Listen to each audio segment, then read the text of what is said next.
where like she just ragged on his record, and that was her poster child for the Peter principle and whatever.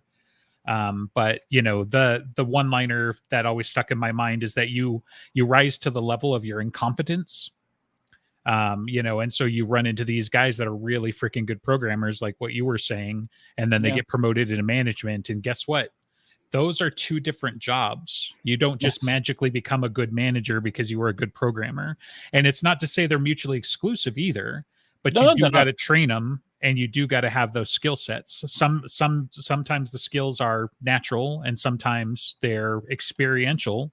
And the engineers who can also be a good manager, or that's usually where it gets the most successful, right? Like look at what's her name from AMD, the current CEO there. She's an engineer. She worked her way up the company, but she's also got good business decision skills, good management skills. I guess the Google current CEO is also pretty successful, I think, mostly. Yeah. What's also worked his way up. I think pretty sure he started the Google C language they're working on now originally. I think there's a lot of similar things in any kind of public sphere where politicians will do this too. And this is why politicians are to be liars, because the best politicians don't know everything. They just know how to bluff really well.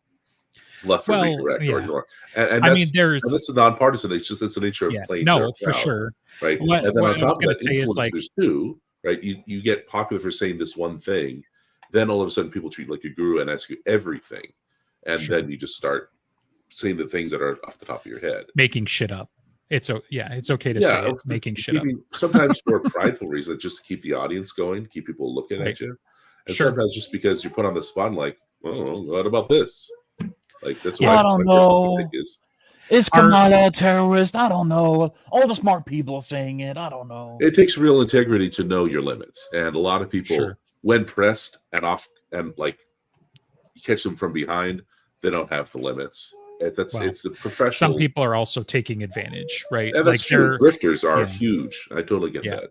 Yeah. Right. You start selling the thing about politicians, right, is like there's a difference, I think, between like politician, manager, leader.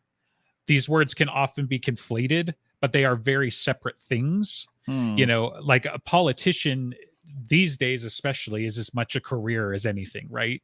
And so they have to say something whether they know it or not, but you can tell the ones that have leadership skills, and there aren't a ton of good examples, right? But one of the ones that I always go back to was when Arnold Schwarzenegger was running his campaign, and you looked at who his chiefs of staff were.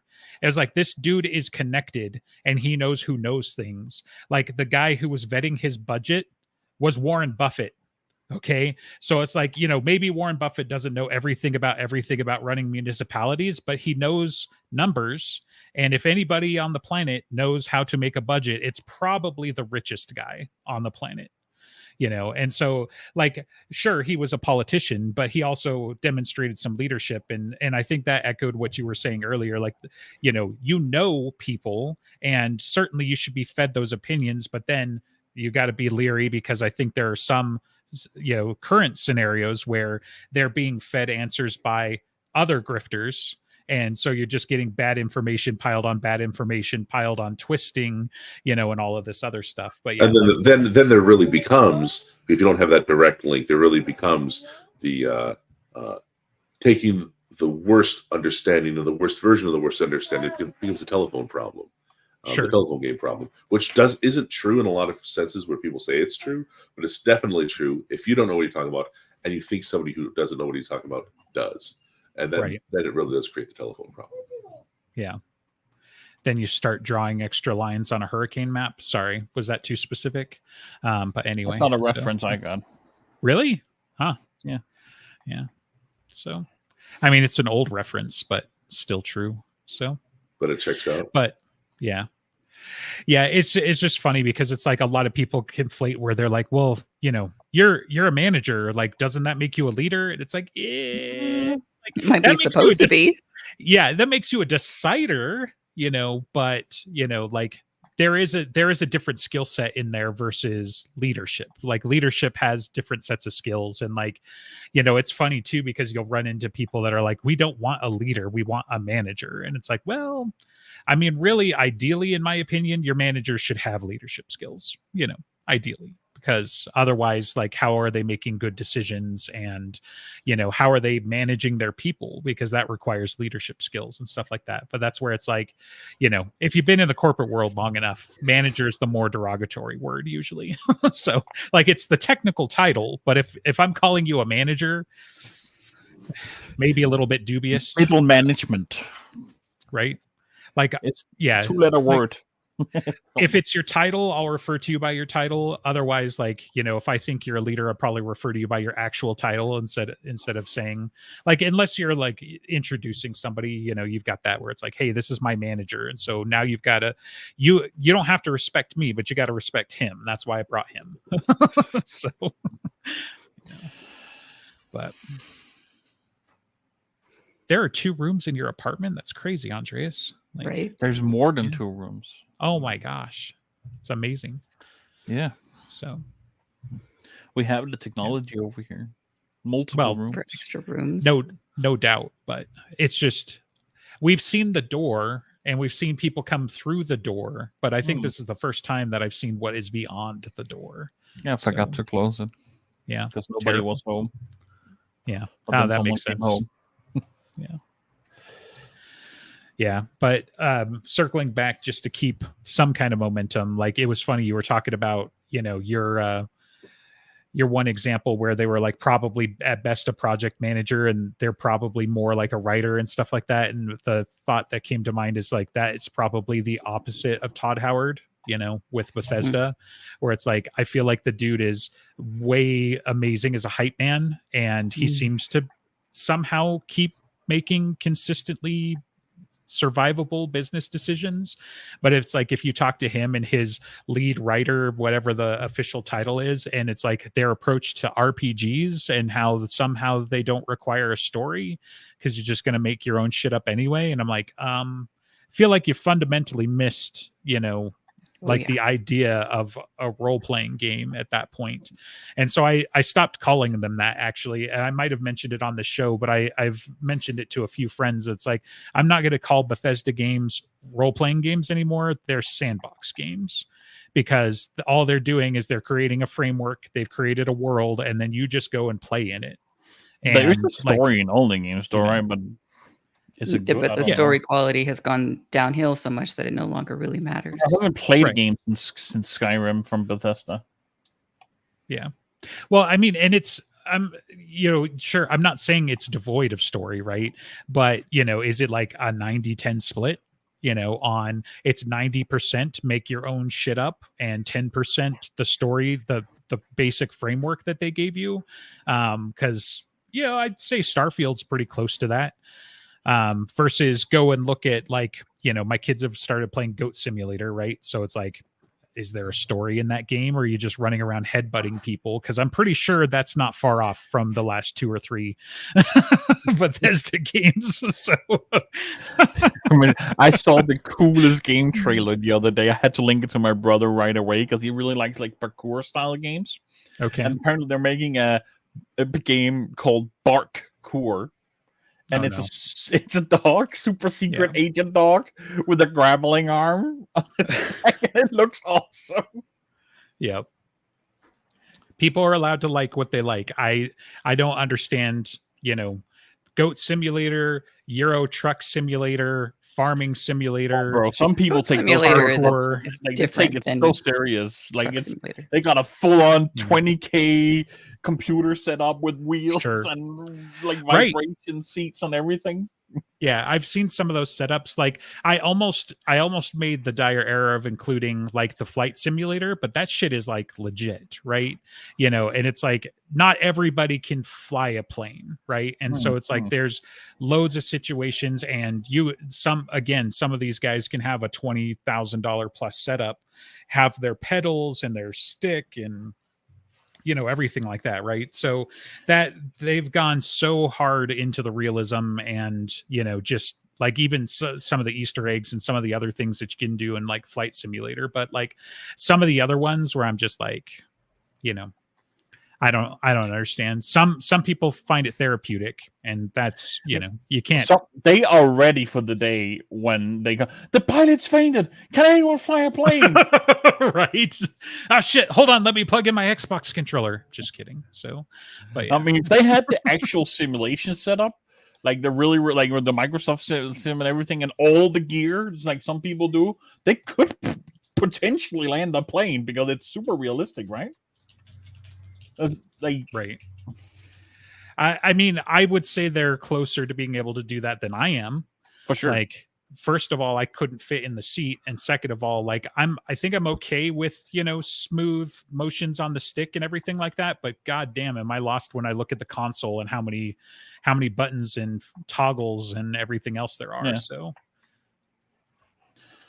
but yeah. Yeah, I'm wrapping up Alien Isolation actually finally, and that a movie game? I don't know. Yeah, it's a game. It's a game based off of the movie.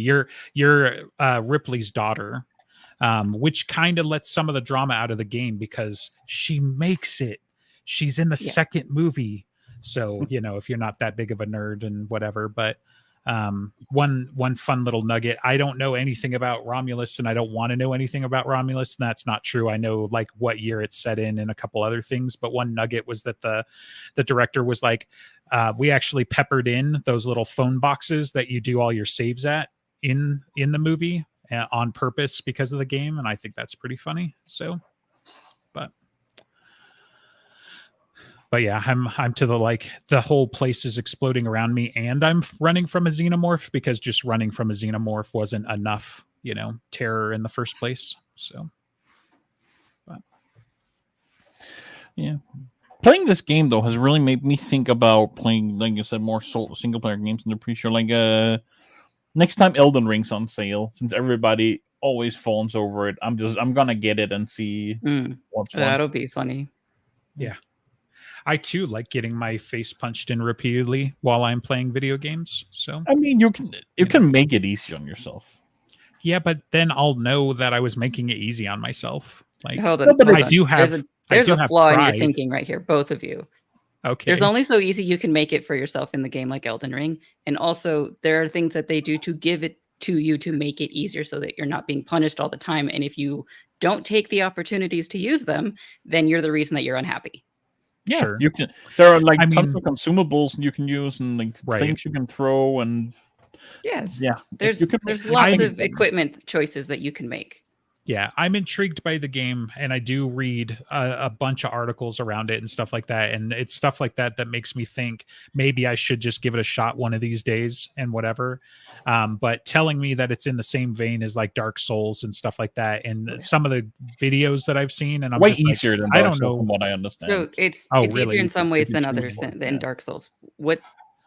What they've done in at least the base game of Elden Ring is that there are more of the bonfires, the graces. They are more populated. And so it's easier to have a save point to go back to. You don't need to, it's not quite so long of getting through an entire zone and then finding the save point. And that was one of the things that was really punishing of Dark Souls. The bosses are still really hard, depending on your build.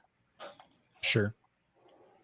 And some of the non-bosses will fuck you up just depending on how you interact with them. I just need to go find the like easy cheesy build and then just zoom through that. So every build that you do is going to have downsides. There's going to be a boss that completely fucks you over no matter what.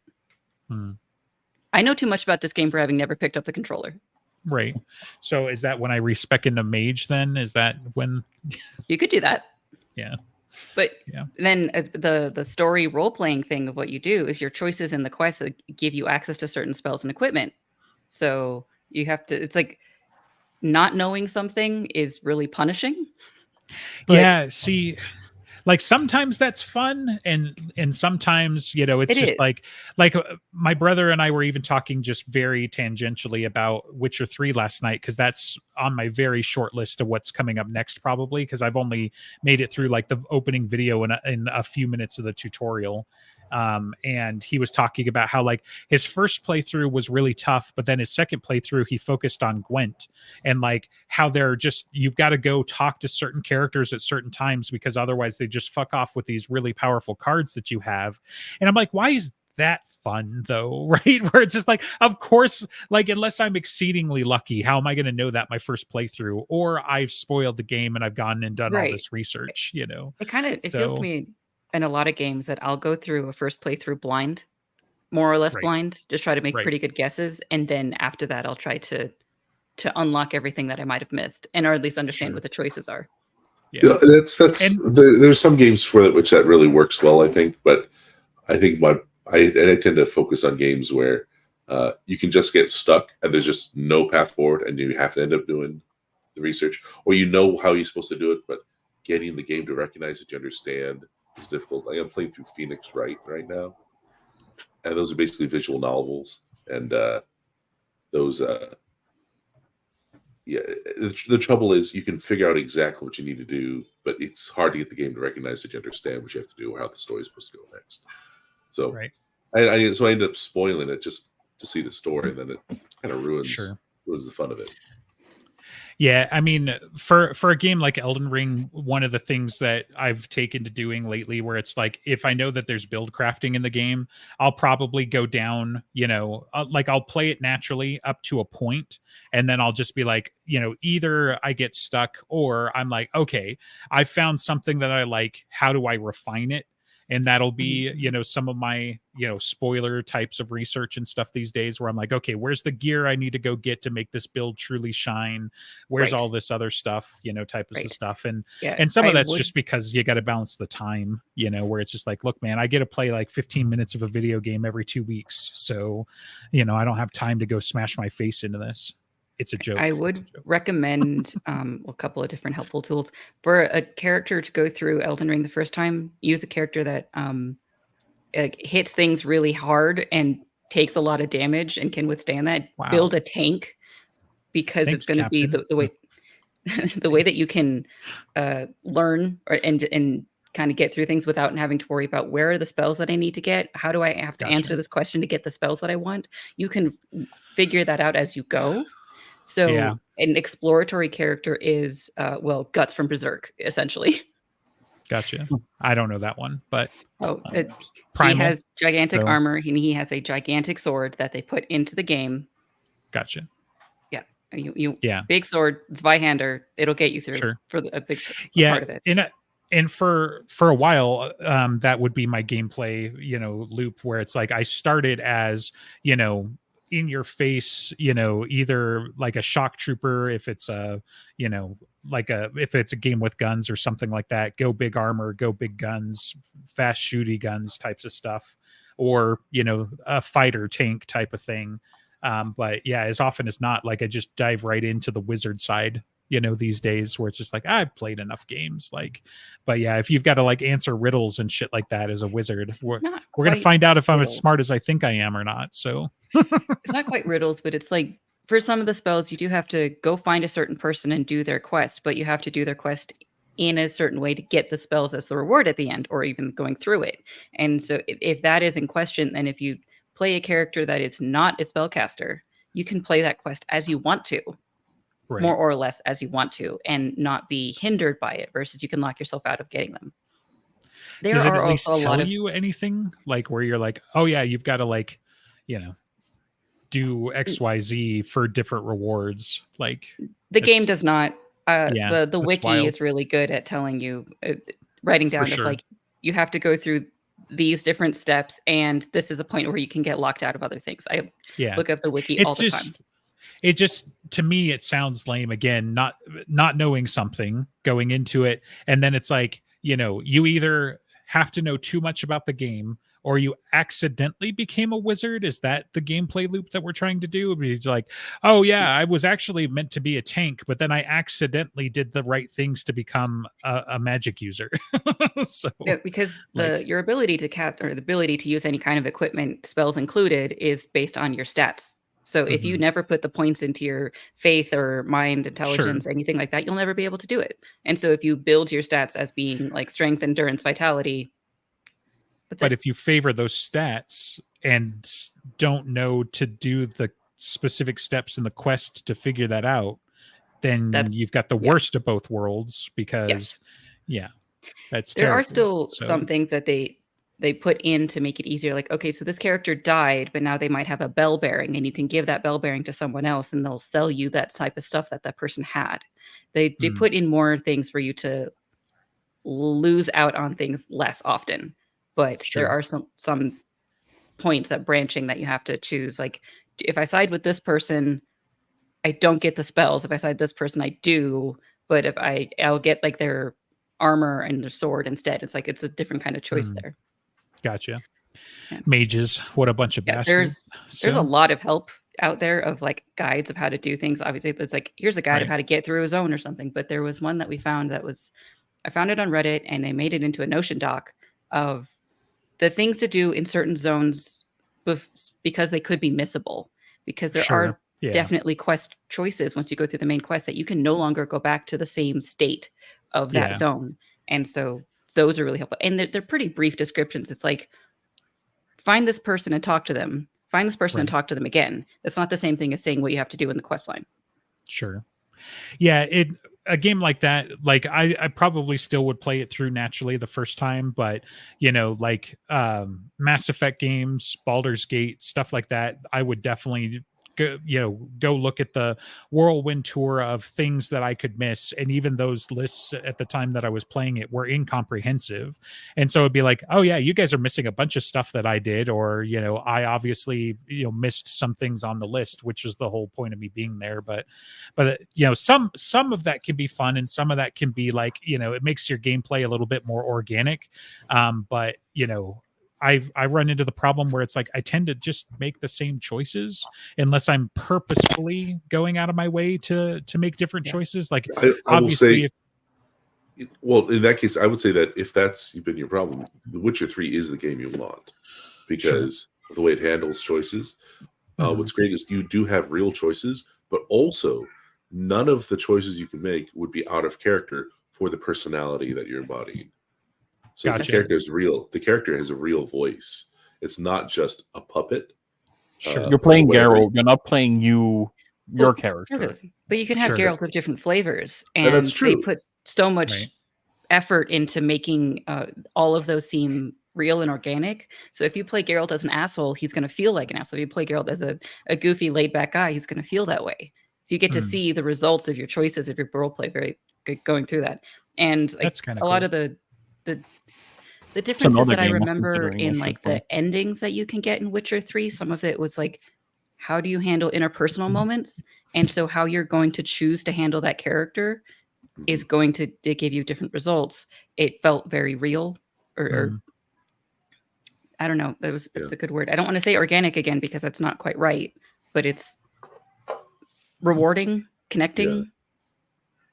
And the game is really wide open in what you can say and how you can choose to handle things.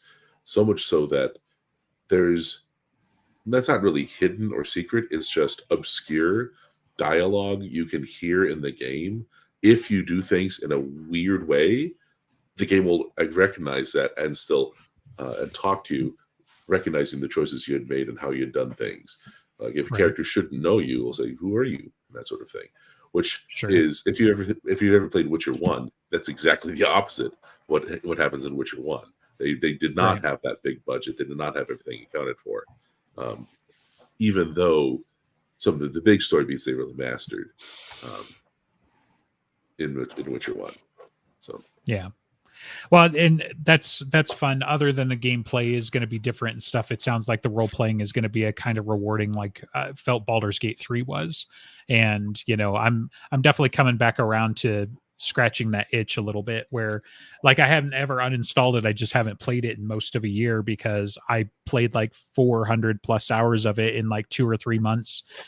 Did my 3 gameplays and then was like, cool, I'm going to come back to this again later. And got to come up with some new ways to get into the content. But I mean, there's so many choices and variations in that game. I think you could play it a lot of times probably without having the same playthrough.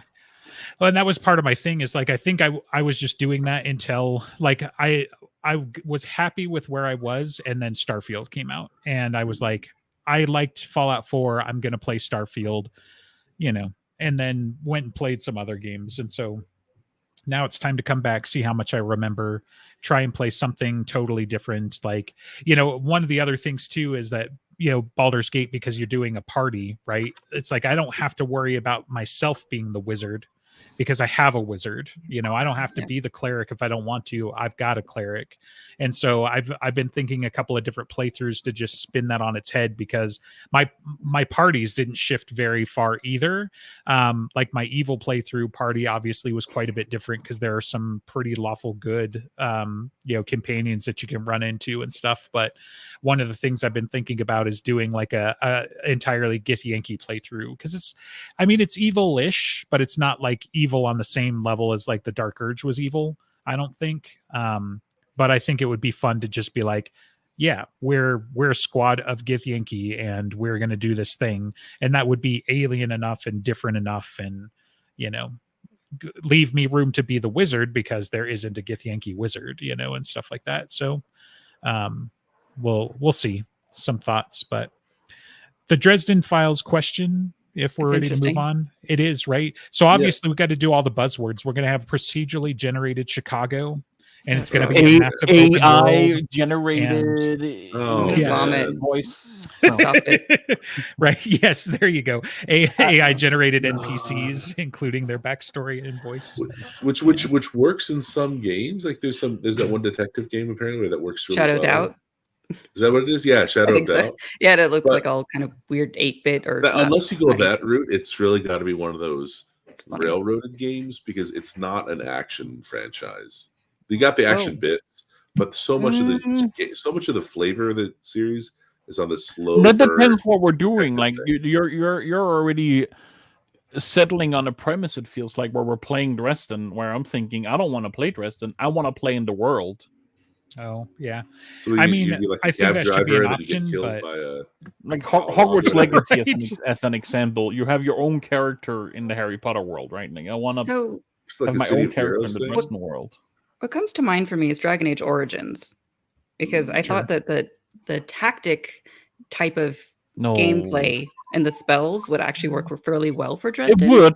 I just think it's really boring.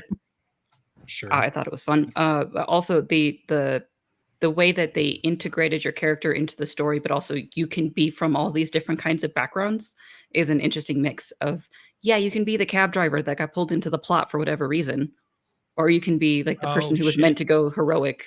I'm going to play Mike. I'm going to play Mechanic Mike. So. And he's going to learn where all those claw marks came from. Right. You could do it Baldur's Gate, like your Dragon Age Origin, or where it's like more tactical. Like you could do it more action. That's what I would want, right? More actiony, because I like it's more fast paced and impactful. Not pause, think, move character, do the spell here, combo with the spell. But I like this procedurally generated Never. Like only in the Never. I think that'd be a fun mix. Hang on. So this is. It sounds like what you guys end up doing. This is not Dresden Files. This is Persona 6.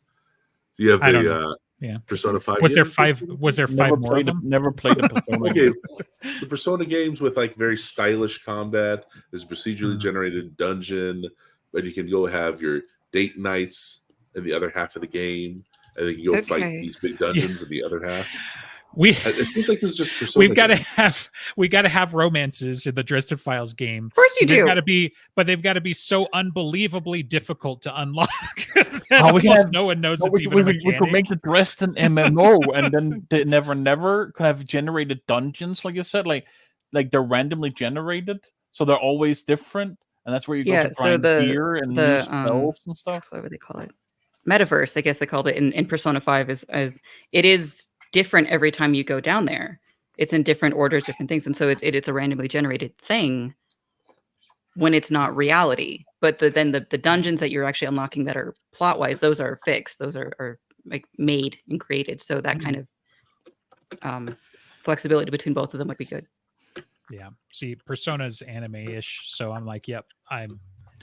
I'm already on. Did you watch an episode of Full Metal Alchemist Brotherhood? Not yes. yet. Yeah. Hold on. I told you. Okay. So first of all, I'm in the middle of a show. It's called Foundation. I told you I get to play 15 minutes every 2 weeks, guys. Come on, keep up. And apparently, I only have. I just want to. You just want to interrupt? That's what you want to do? I just want to interrupt here and say you did play 400 hours of Baldur's Gate in like a month or something. That was a year ago. So now you only have, but a year ago you had 400 hours in a month. Honestly, with Alien Isolation, I've been lucky to do like 30 minutes a night because that game is so intense. So I'm like, yeah, I'm in a loop. I'm just going to come back to this later. But yeah, so Foundation, I've got like 3 episodes left apparently, which is heartbreaking. But then I'll do Brotherhood. And I like how you're throwing stones. How many episodes of Loki did you fucking watch? I have watched Logan and both seasons of Loki. Fuck you. Whoa! In the last week, you did that? Yes. She got you. And were they good? Yeah, she got me, but it was a trap. She activated my trap card. Are you excited? I watched it. We had a deal. Excited to see the Deadpool movie? There was no timeline. How could you not have, Logan? How could you not have liked that? How was that not right up? Seriously, Logan, it was a gritty action movie. It was damaged. It was predictable in a way that was okay. Percent of it, like all like the tropes, the story beats. It was all very, very predictable, but not in a bad way. It was what it promised to be.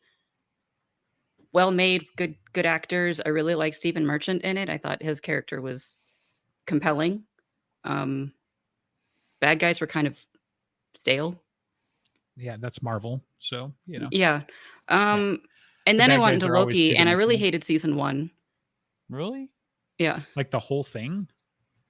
The moment that I liked the most out of season 1 was Owen Wilson watching his lunch get mutilated. Watching his lunch get mutilated? Yeah. Loki was being all quirky and look, I'm gonna take your salad and I'm gonna put milk in it or something because of an explanation that he was having an idea. And Owen Wilson's like, but I wanted that salad. I think that was my favorite moment out of season 1. That's and everything else was just really grating. Season 2 even became the more apocalypse, interesting. Like, I don't know. That's have you seen Loki, one of my favorite episodes? That was boring. I can't remember. I did not like Sylvie. I like Owen Wilson way more than I thought I did. I usually like Tom Hiddleston, but he's just really annoying when he's. Owen Wilson's really good in Loki, so and I feel like he's even better in season 2. Mostly everyone else. Loki falling in love with Loki is just like the most Loki thing ever. I love it. He's such a narcissist. The only person that will do is a female him. It's very grating. It could have been executed better and I could have liked it. Part of what annoyed me a lot during season 1 was if this was done differently, I would have liked it a lot more. And I just kept thinking that. I didn't like how flippantly they were dealing with the time travel and the ramifications and now they finally just realize that killing branches is killing people, you morons. I didn't like how that was meant to be. Pruning them doesn't kill them. Alioth kills them. Eliath, whatever. They didn't know that. And you're going to sit there and tell me that you didn't have one single tear in your eye for glorious purpose? Seriously? No. Heartless. No, I cared more about Owen Wilson's salad. Yeah. Yep. Heartless. I don't think the show was wrong. I think you're wrong. I think the show is meant for a completely different audience because it mostly made me want to go watch Dark again. Sure. Yeah, I mean it's not liked dark. Season 2 better. Season 2 is more loopy along dark, but season 1 isn't. Well, season 2 brought Ouroboros, and even when I found what he was saying, kind of too silly, getting too far in a way I don't like, he was still very fun energy. So that was a conflict I had a lot of the time of the moments of it being a buddy cop with Mobius and Loki. It's like I can like what they're doing and yet I hate every detail about it. I still hate Sylvie. And what's to hate? She is too one note to be interesting. Everything is just about revenge, and so they never think past, but what are the ramifications of it? And then they're trying to kind of retcon in season 2, not retcon, but this stupid decision that you made in season 1 is now going to be treated differently because they thought about what ramifications are instead of having that moment when they should have.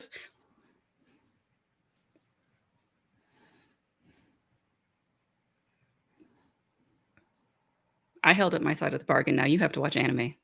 Oh, it's gonna happen. I mean, I didn't ever say it wasn't gonna happen. I put qualifiers, and for the record, everybody's fucking surprised that you did that, and in the last week. So give me a break. But that's wild. Congratulations, you did a good job. Your takes are terrible as per usual. Like, you're just so anti-Marvel deep down in your soul that you just can't even enjoy the good stuff. So if there was good stuff there, I would enjoy it. Yeah, except it's a hot take because you're the only one on planet U with that take. Like, I think EG would support me on this one. Nah. I'm not exactly taking commentary from EG considering he hasn't watched season 1. So they did. So yeah.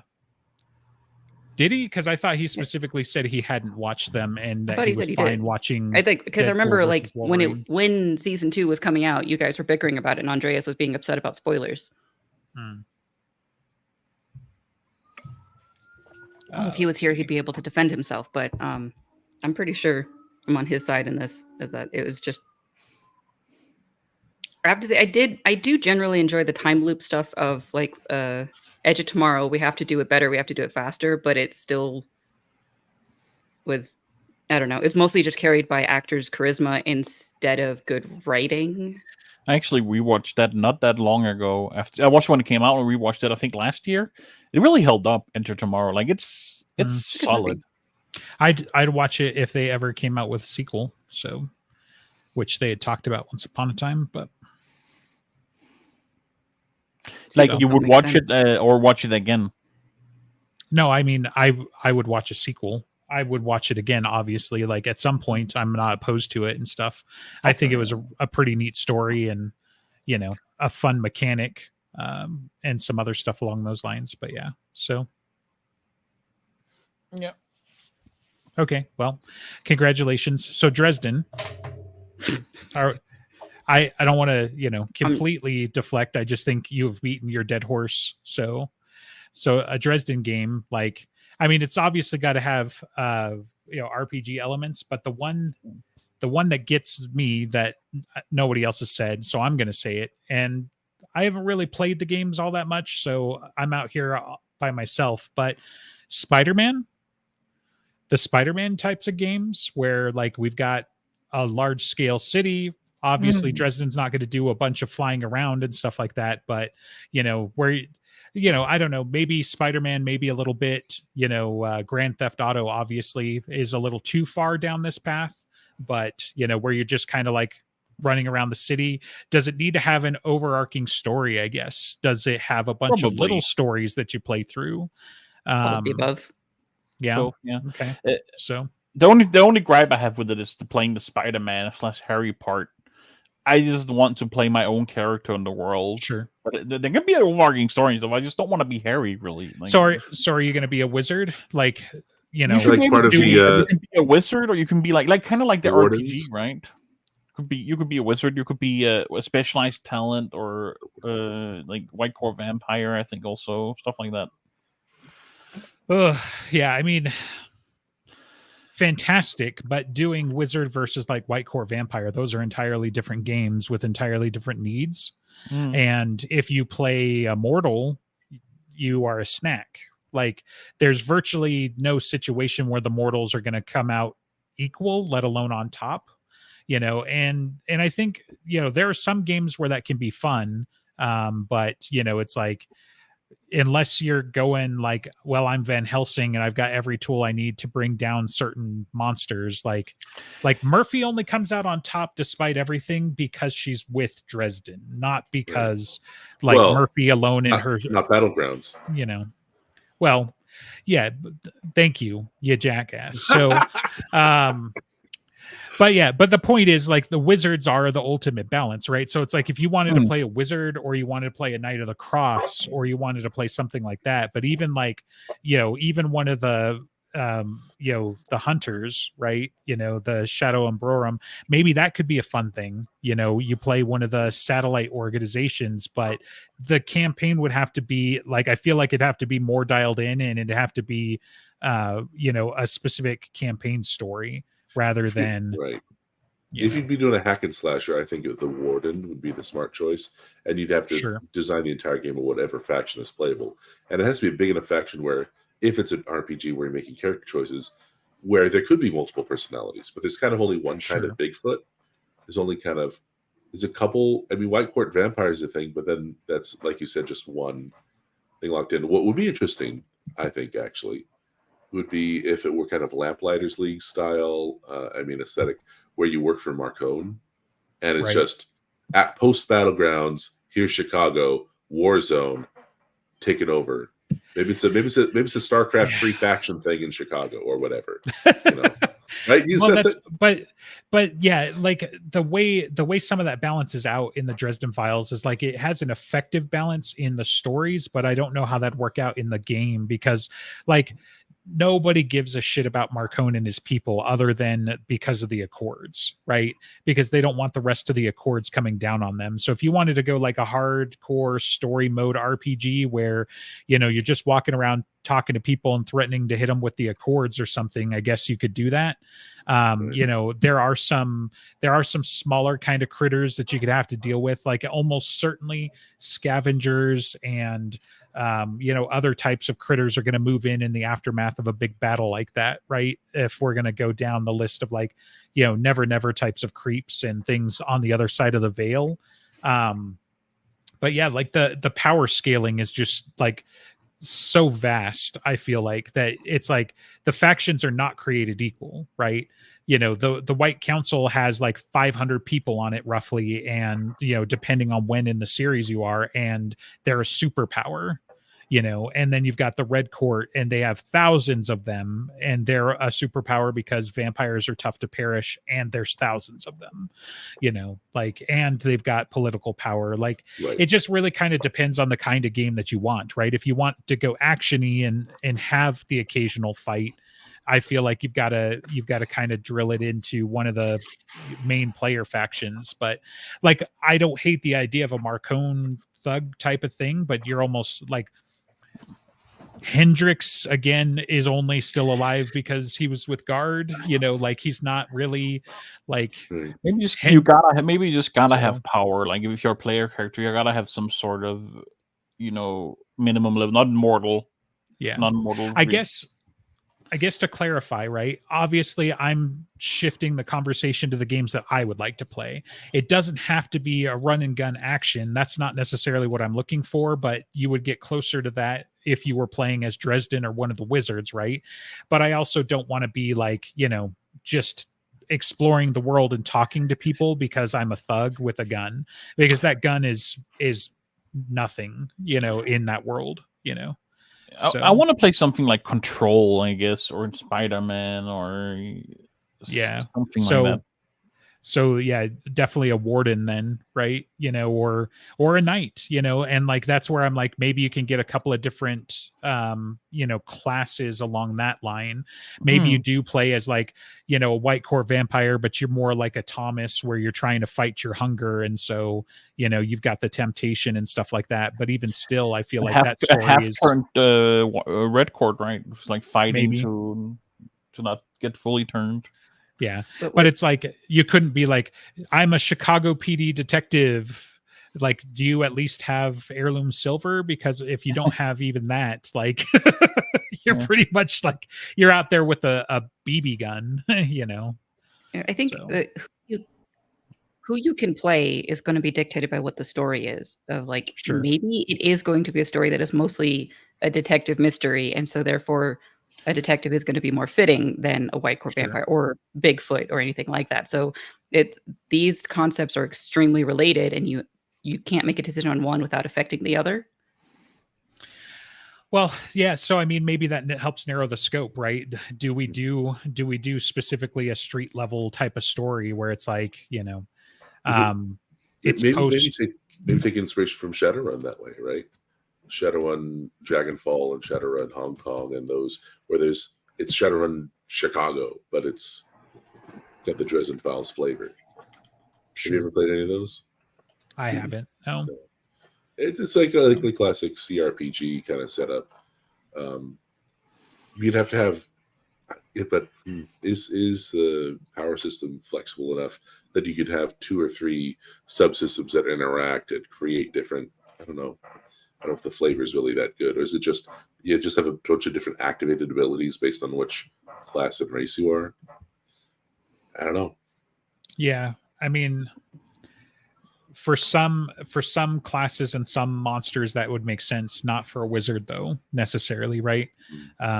You know, because like Dresden very rarely has active magic going unless it's built into an artifact like his duster, you know. And so you'd have, you know, your items and stuff, but like that's worthy to explore. And obviously, like, we're just spitballing and we're not going to figure this out in 30 minutes. But if Larian is listening and you guys need another project after whatever this next mega project is, then I think they should do it. But and I'm not even like a huge fan of the, like, you know, like, that's another thing. Should we settle on a form factor? Is it going to be first person? Is it going to be third person? Is it going to be, you know, an RPG of sorts where it's like, well, the answer is all of the above. You've got your wizard class, you've got your mortal class, and you've got your monster class, you know, among other things. And you've got 3 to 5 heroes. Not a huge fan of that kind of gameplay myself and whatever, but like, that can help inform what you're going to do with your mechanics and your story and things like that. To me, I would think first or third, even though I hate third. But like, having a third person Harry Dresden running around with a staff and blasting rod was like the first image that popped into my head, you know? So that's part of why I was thinking of Dragon Age Origins, because it was third person over the shoulder, and then the combat, just like the ability of, like, I'm going to do a spell, I'm going to do it right here, and being able to place it and that tactical thing. If you're doing a wizard, yeah, like, and like, I feel like that's a big part of it. Yeah. It's about how the magic, as well as the sense of Dresden almost always has a group of people. Almost always. Right. That's and fair. So you have Dresden, you have Murphy, you have Thomas, you have somebody else, you have like a party of 3 or 4 people. But depending on how locked in your campaign is, like, you can easily have those voices and you can have people show up. You've got your guy in the chair, you know, and you can have people. Well, shit, I guess you can't, right? Because wizards fuck up technology. So it's not like you can have somebody in Harry Dresden's earpiece, you know. Bob. No, you just have Bob in his pocket at all times. Right. Yeah. So, yeah, I mean, you could have that, but, you know, think about even Summer Night, right? We're still wrapping that up and stuff. And you've got Billy shows up at times and he shuts down a combat or two. But sometimes he's too late. And so, like, there are ways to work in your allies and whatnot without them having to ride along with you, you know, in the RPG sense. So again, it really comes back, in my mind at least, of what is the story it's going to be told. Like, if you were going to recreate Summer Night as being a video game, having Billy being optional at some points and not optional at other points is important. Having the dialogue options is important. But if it's going to be a completely different story that we're telling, then you're more free to do whatever you want, but you have to make those decisions at every point. I kind of like the freedom that a post Battlefield Chicago would offer. You know, especially because you could just be like, guess what? We only have to model half of the buildings because the other half are fallen down and on fire. You know, you know that, and it's one of those, like, chaos breeds opportunity types of things as well. Like I was saying, it's like you could deviate pretty significantly from the story, but still have the beats there because, you know, did the ghouls move in because they're hungry and there's a bunch of people under the rubble, and, you know, what other kinds of, like, creeping things are there now that are trying to make a new home for themselves, or simply got displaced from their old home because they were living in that skyscraper that came tumbling down, you know. Like, I think there's a lot of stuff, and, you know, obviously the government with their heebie-jeebies story, you could explore that a little bit at least, you know. Think about it being around, like, the law rather than, you know, or even earlier, you know. So other context type things that you'd have to make decisions on. Like, are you going to go into the Never Never at all? That means you need to have a wizard available, a wizard or a fairy. Sure. So if you're going to use that zone, randomly generated chaos, backshit, whatever, you have to White Court can therefore do it. Have so who? White Court, or can they only get out? I think at that point you could always just have the quarter wizard or somebody who's like, I've got very minimal talent, but I can do this for you for 50 gold. But no matter what, you have to have that built in. More characters to do that. Sure. Yeah. If he just runs a shop and is like, I don't really like serving your kind, especially the money. But if you're doing something more like low magic, if you were doing one of Marcone's people, he just chases something into the Never Never without realizing it, or like he's got no choice, where it's just like, shit, it escaped, but it escaped with the girl or the MacGuffin, and so now I've got to go in there to get it. Or this magical artifact.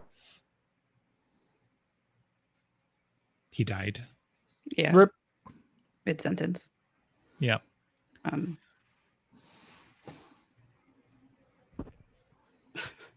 saying, or you have some kind of artifact that does some magical portal opening thing. Right. Magical orb. Yeah. But since it hasn't been established in the books of having an artifact like that, it would be a deviation from canon. We'll just do Bright, and Leah dropped the Athame. And so Chicago's war zone has been torn asunder by people trying to get the Athame, and the Athame can do it. I've seen this movie. It's fine. So we've been making reference to Persona a few minutes ago. I think there's something interesting of the way that Dresden has all of the relationships with people that we get to see throughout the books. But if it becomes like for a very long time period, and especially if you are going to be focused on Dresden himself, making the relationships with people to make them more powerful to be able to withstand something like Battleground. Like, so if that's the like end of the game of like the result is by how well prepared you've gotten people and how close the relationship quest line is to be able to get the success point. Does that make sense? So a little bit more Mass Effect, in that regard, where it's like, if you don't do their loyalty quest, when the shit hits the fan, they will die. So something like that. Or like even having more variations within it, like Bach's ordered books, right? Like if whatever the relationship is with him, like even if Dresden's not allowed, but he could still be on a positive point, maybe Bach's going to be better off, or just that section of Chicago is going to be better off. Sure. During the end game. Yeah, that's fun. I mean, just talking about what I know, like they do some of that in Baldur's Gate as well, where there's like an end scene, and it's like depending on who you've saved and what you've done, you've got more or less allies. Yeah. And it was really bad for the home team when I was playing the murder hobo. I'll just put that out there, but I didn't need them because I was a murder hobo. So murder hobos don't make great heroes. But again, with I was a tyrant. So but like the Mass Effect approach or something like Persona, of like in Persona, your characters, your side characters will get more abilities the more close relationship you have, the more that you've gone that relationship quest line. And so you're literally unlocking more content that way. And you could do the same like with Thomas or Murphy versus like something like a shop like Bach. You get more things. Yeah. And there's a variety of different gameplay mechanics that you could do other than what we've even talked about, right? Because it's like you could do a Bethesda style thing where you just have a companion, and so you just bring your companion, or like we talked about Mass Effect, right? Like that's a small party of you've got your 2 AI people with you, and so you can craft your party to have different powers and stuff like that. I'm just not a huge fan of like the turn-based RPG types of mechanics, and some stuff like if you did like Mass Effect's got like a semi-bullet time, or you can pause it to issue orders, and other than that it's generally real time and stuff like that.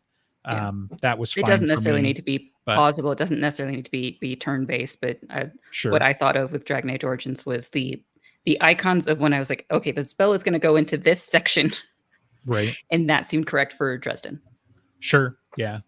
I could get behind that.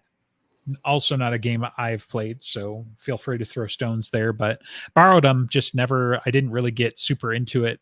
But Origins was really need to good. do that at some point. Yeah, is Origins worth playing by itself? Because that one came out later, right? So no, Origins is the first one. is it the first one? Yeah. Yeah. Okay. So And then I started 2, there, and I got to like the first Yeah. camp or whatever, and I was just like, I'm gonna go do something. I don't know how well it plays in current year. I remember it being Yeah. all right back then, but I thought it was like I don't like playing it the way it's supposed to be played.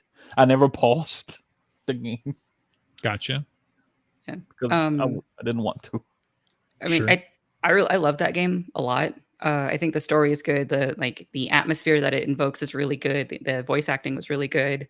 And I thought the combat was World fine. is really cool. Like I will Yeah, say, I've played some tabletop RPGs in it as well. Yeah. I know this is a me problem if that placates anybody. Like It is I'm single not player, so you don't saying- need to wait for anybody else. right. Yeah. Yeah, it's just one that I missed that, I've got like one friend in my D&D group that she was like, you need to borrow these and you need to play them. And then I borrowed them and then she moved away. So I had to give them back. I think that was as much as anything, the story, but it's not, I didn't like throw myself at them. I had them for a few months or something. So it's not like I didn't have enough time. Something else was going on and I made excuses, but yeah, I should play them at some point. So yeah. I mean, at least Origins, because things kind of changed after that point. It's right. I did not finish Dragon Age 2. I got halfway through and I got fed up with it and never tried it again. I've never touched Dragon Age Inquisition. I don't think Veilguard is anything that I'm going to want to do. It's Origins had the thing that I enjoyed. They've deviated from it significantly. Gotcha. I mean, they're getting close. They're doing more like Veilguard looks more like something I would play gameplay wise, but I don't know story and stuff if that holds up. But gameplay, I like the look of the gameplay at least. I have no opinion on the gameplay yet, but the story that I was engaged with is gone, in my opinion. Did you watch the anime, or well, it's not the anime, but the Dragon? That one was actually pretty decent. I thought there's a few side story things that they've done, like there's like comic books and books, novels and stuff like that. It's like I know some of the lore of some of these things, but I don't know.